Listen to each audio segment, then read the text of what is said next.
And I'm in human resources, okay? All of my managers have to have accounting.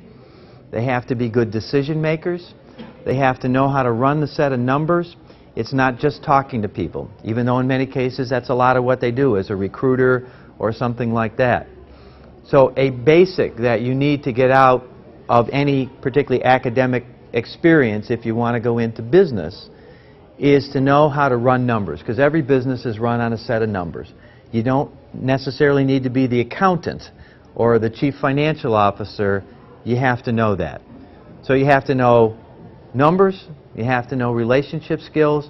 The other thing that I think in this organization or in this institution that may be more important than you might want to think is how you make decisions and how you work in your values. You could even call them morals.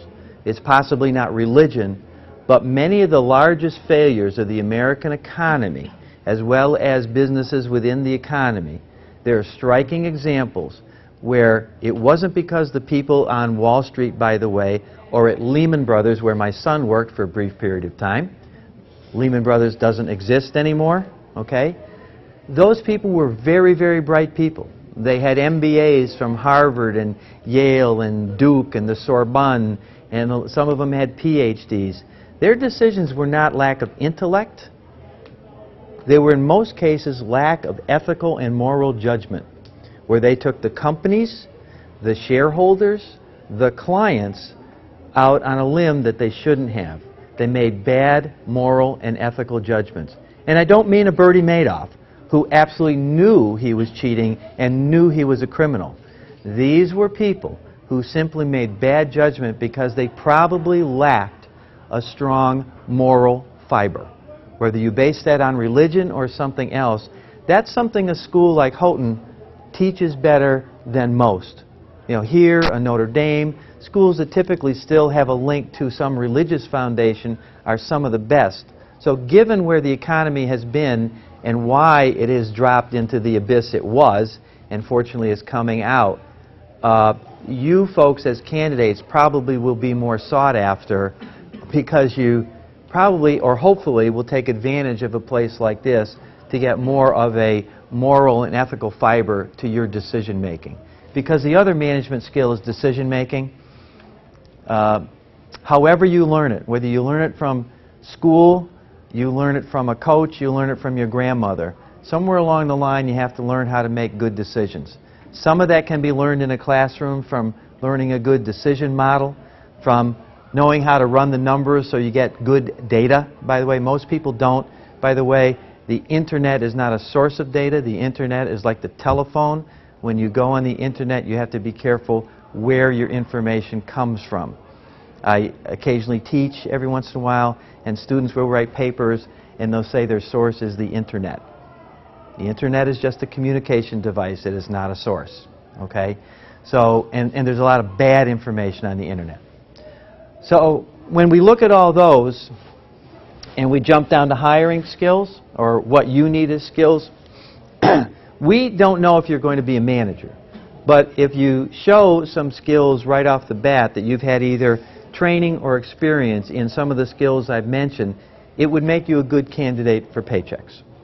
However, what we look for, and we actually have a saying that is kind of printed in a lot of places, we hire for attitude, not aptitude. Now that's not the case with all employers. This is not a universal concept, but the chairman said it when he started the business. I believe in it. It's one of the reasons he hired me. We continue it. We look for people who want to get things done. By the way, we know nobody knows payroll when they come out of school. There are 3,500 colleges approximately. Do you know how many payroll courses are taught? Course, just a course, not a major. Want to guess? Anybody? There's a prize. Come on. Anybody? How many? Very few. One. Queens College, Charlotte, North Carolina. One in the entire country. 35,000 colleges. How many courses does this college teach? Courses. Rough number. In a year. 200, 300? multiply those numbers. Okay, do the math. There's one payroll course taught twice a year at one college in the entire country. That's why we have such a big training center. We know we have to do that. So we know we're going to hire people who know nothing about payroll, for the most part. Occasionally, we do. We'll do the training if you have the right attitude and right basic skills like attention, knowing how to get up and come to work in the morning. That's a challenge, by the way. Okay, communication skills.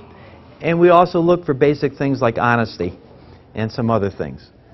You don't need much more than that to get your career going. Now, finding the right place to get that started, particularly in this economy, is sometimes a challenge.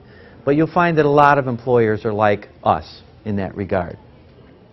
Okay, that's enough to get you hired. Now we'll move into managing conflicts. I manage a lot of conflicts. My staff, that's part of my job. We're the referees. Some days I feel like wearing the striped suit and the whistle. Okay? And actually, we sometimes will throw a flag out on the field to get somebody's attention. We actually do that. Facts.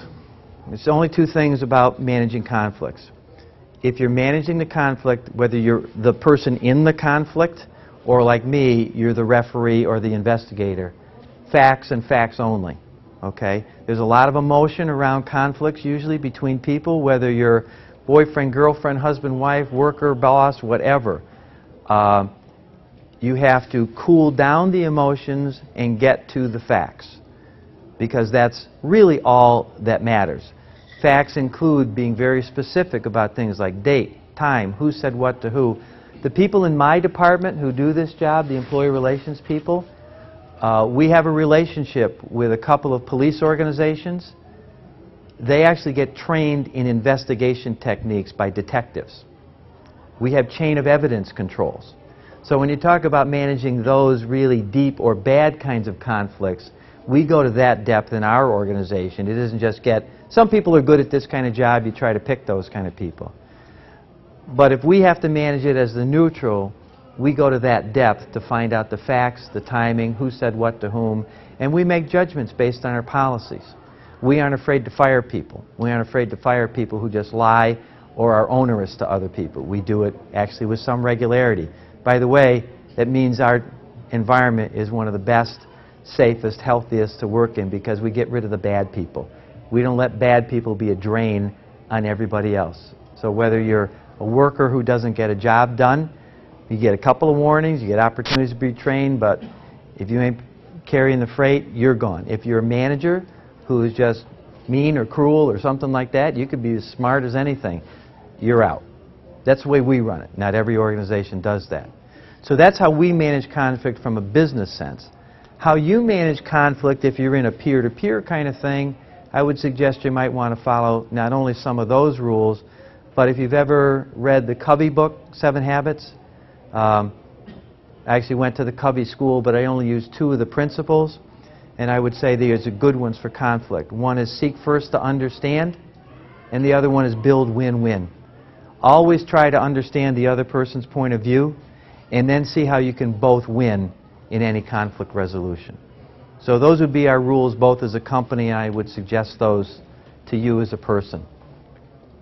Okay, I'm going to do government affairs. Okay, government affairs, I was fortunate to be dealing with people like Bob, but my government affairs job is very low-key. Mr. Smith Goes to Washington. It's an old movie. Probably very few people in this room have seen Bob, other than that table.